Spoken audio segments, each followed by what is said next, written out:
And of course, just thank you to all of the incredible organizations and scientists and community members who've joined you this week to talk about how we can improve the water quality and ecological integrity of our nation's most significant estuaries. It's hard to overstate, and I know I don't need to overstate with this group just how important estuaries are to the broader marine ecology. They are often referred to as the nurseries of the sea. This is how the subject was first introduced to me, because obviously of the vast array of marine animals who spend the early parts of their lives in them.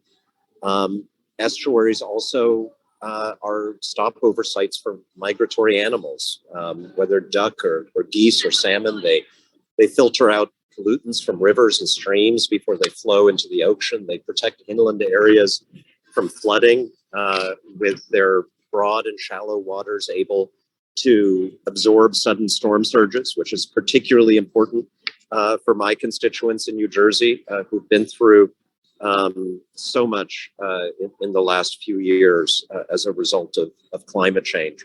So they are really the key natural infrastructure that protects our communities in New Jersey and in many other parts of the country from flood risk. And of course, as you all know, they're also economic drivers for communities across the country that rely on fishing, on tourism, and on recreation. In short, estuaries are pretty cool.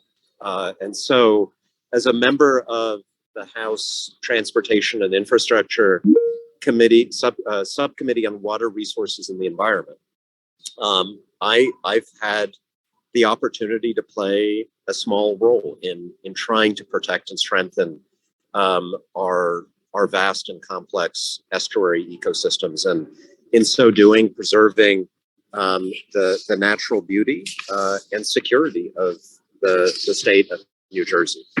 Now, I know the theme of your conference this week was waterway stories, water quality, access, and community. So you all have heard and experienced this week conversations around water quality and access, and how we can communicate the importance of these issues to the people we serve. I've tried to do that in Congress, working to spark those very conversations. And with the help of the New Jersey Harbor and Estuary program and all of your individual voices, I think we're making some progress. One good example is the bipartisan bill that I introduced in my first term, the Protect and Restore America's Estuaries Act, which was enacted into law this January. President Trump signed it on the day that we impeached him, which leads me to think that yes, you can protect the Constitution and estuaries at the same time. That was a good day, I thought, for us in more ways than one.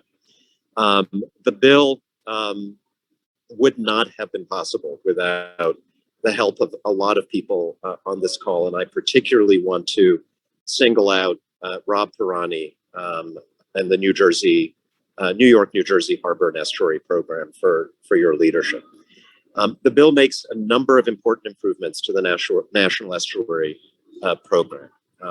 First of all, it authorizes doubling the funding for the NEP's 28 estuaries of national significance, including the New York, New Jersey Harbor and Estuary program.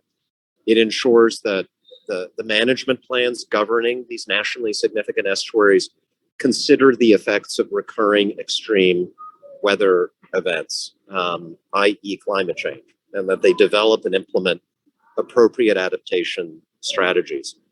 The bill expands eligibility for NEP grants to organizations working to address issues like stormwater runoff and coastal resiliency and accelerated land loss issues.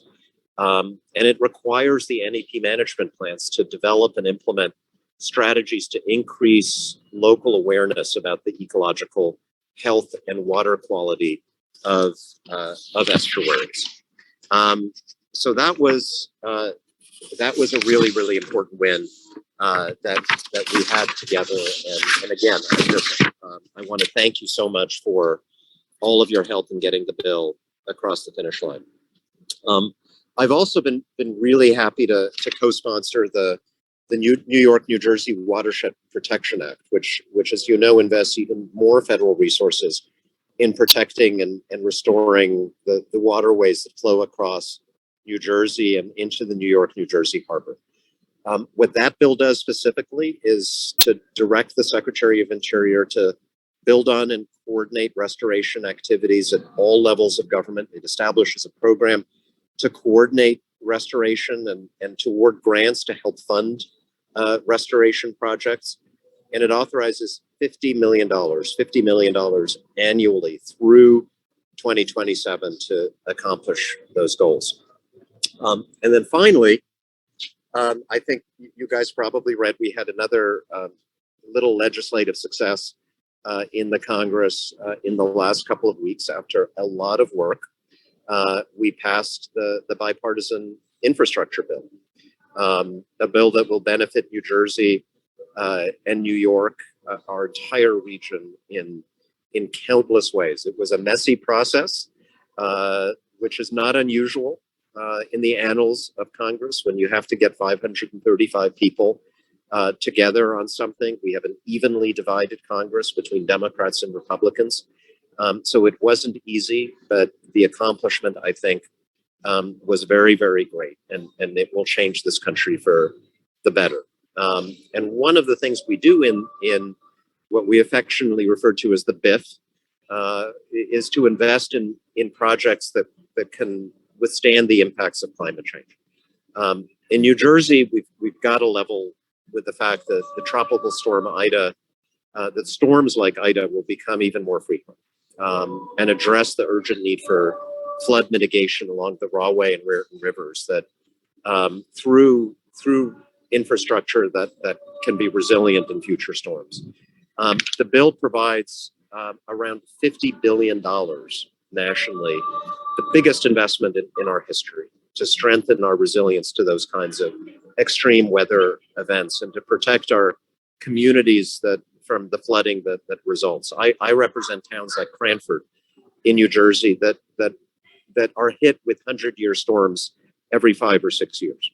And people are sick and tired of it, and they are looking for solutions, and we are going to be bringing solutions with the resources that this bill provides. The bill also, while doing that, it also will help us reduce the greenhouse gas emissions that have led to these extreme, to the climate change that creates these extreme events. It expands access to clean drinking water. It helps us build up a clean power grid so that Americans buying electric cars can have the confidence that they can be charged and that the grid will support the electrification of our economy. And we invest on top of that $50 billion, about $41 billion over 5 years to improve water infrastructure across our states and ensure that clean, safe drinking water is a right in all of our communities. And this week, probably on Friday, if we stick to our schedule, we're going to pass the next big bill that we've been talking about for the last few months, the Build Back Better bill, which takes on climate change in even more profound way, a $555 billion investment over 10 years in combating the climate crisis. By far, the most profound and fundamental investment that we have made in that direction.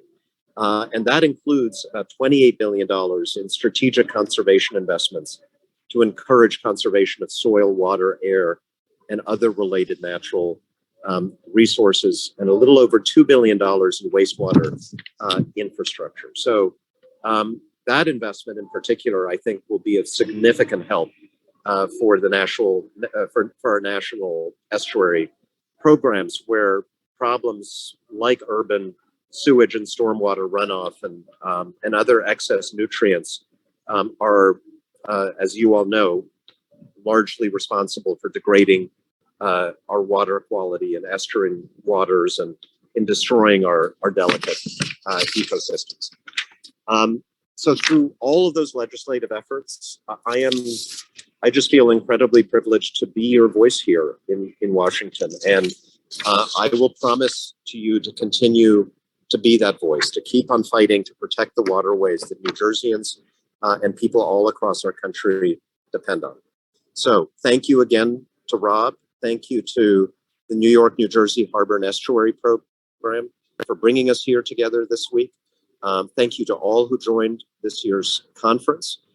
Thank you for holding us in Washington accountable, and for your dedication to making sure that we preserve these foundations of the natural beauty of our state and of the American economy.